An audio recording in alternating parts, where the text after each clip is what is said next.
welcome to MJ Daddy's Taste of Malabar.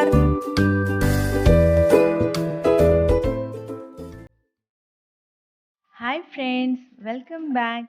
ഇന്ന് ഞാൻ വന്നിരിക്കുന്നത് മത്തി മുളകിട്ടതിൻ്റെ റെസിപ്പിയുമായിട്ടാണ്. അപ്പോൾ നമുക്കിത് തയ്യാറാക്കുന്നത് എങ്ങനെയെന്ന് നോക്കാം.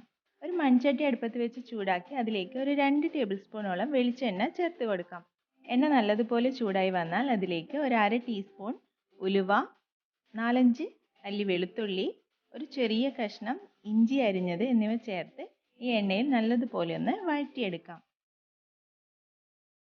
ഇഞ്ചിയുടെയും വെളുത്തുള്ളിയുടെയും ഒക്കെ പച്ചമണം മാറുന്നത് വരെ ഒന്ന് വഴറ്റിയെടുക്കണം. അതിലേക്ക് ഒരു 10-12 ചെറിയ ഉള്ളി നീളത്തിൽ അരിഞ്ഞത് കൂടി ചേർത്ത് കൊടുക്കാം.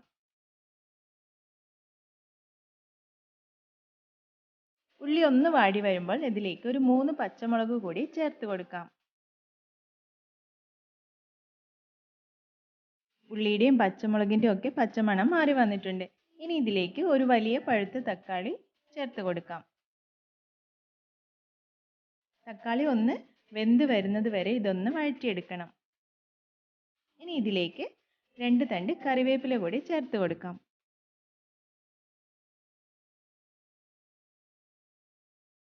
ഇനി ഇതിലേക്ക് പൊടികൾ ചേർത്ത് കൊടുക്കാം. 1/2 ടീസ്പൂൺ മഞ്ഞൾപ്പൊടി, 1 ടീസ്പൂൺ മല്ലിപ്പൊടി, 2 ടീസ്പൂൺ മുളക് പൊടി. ഇത്രയും പൊടികളാണ് ഇതിലേക്ക് ചേർത്ത് കൊടുത്തിട്ടുള്ളത്. ലോ ഫ്ലെയിമിൽ വെച്ച് ഇതിൻ്റെയൊക്കെ പച്ചമണം മാറി വരുന്നത് വരെ നല്ലതുപോലെ ഒന്ന് വഴറ്റിയെടുക്കാം.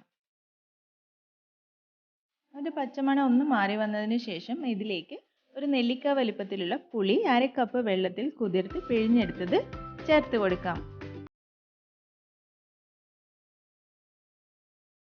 എല്ലാം കൂടി നല്ലതുപോലെ ഒന്ന് യോജിപ്പിച്ച ശേഷം ഗ്രേവിയുടെ തിക്നെസ്സിനനുസരിച്ച് ഇതിലേക്ക് വെള്ളം ചേർത്ത് കൊടുക്കാം. നല്ല ചൂട് വെള്ളമാണ് ഇതിലേക്ക് ചേർത്ത് കൊടുക്കേണ്ടത്.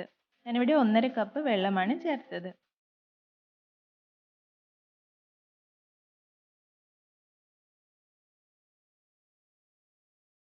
ഇനി ചട്ടി മൂടി വെച്ച് ഇത് നല്ലതുപോലെ ഒന്ന് തിളപ്പിച്ചെടുക്കാം. കറി ഇത് നല്ലതുപോലെ തിളച്ചു വന്നിട്ടുണ്ട്. ഇനി ഇതിലേക്ക് ആവശ്യത്തിനുള്ള ഉപ്പ് ചേർത്ത് കൊടുക്കാം.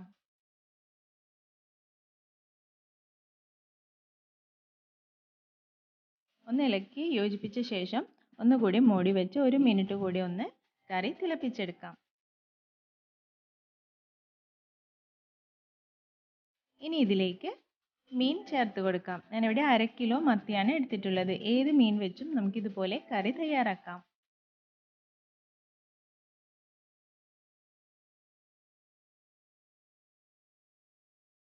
മീൻ ചേർത്ത ശേഷം ഒരു 5 മിനിറ്റ് മീഡിയം ഫ്ലെയിമിൽ വെച്ച് ഇത് നല്ലതുപോലെ ഒന്ന് തിളപ്പിച്ചെടുക്കാം. ഇടയ്ക്കിടയ്ക്ക് ഇതുപോലെ ഒന്ന് ഇളക്കി കൊടുക്കണം.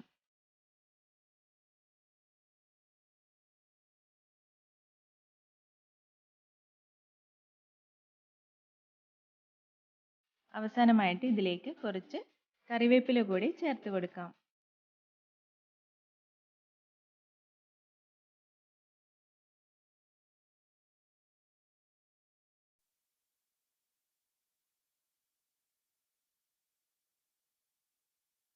കറി ഇതാ ഇപ്പോൾ നല്ലതുപോലെ വറ്റി വന്നിട്ടുണ്ട്.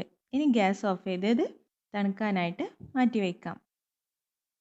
ഒരു 10-15 മിനിറ്റ് കഴിയുമ്പോഴേക്കും കറി ഒന്നുകൂടെ ഒന്ന് കട്ടിയായിട്ട് കിട്ടും.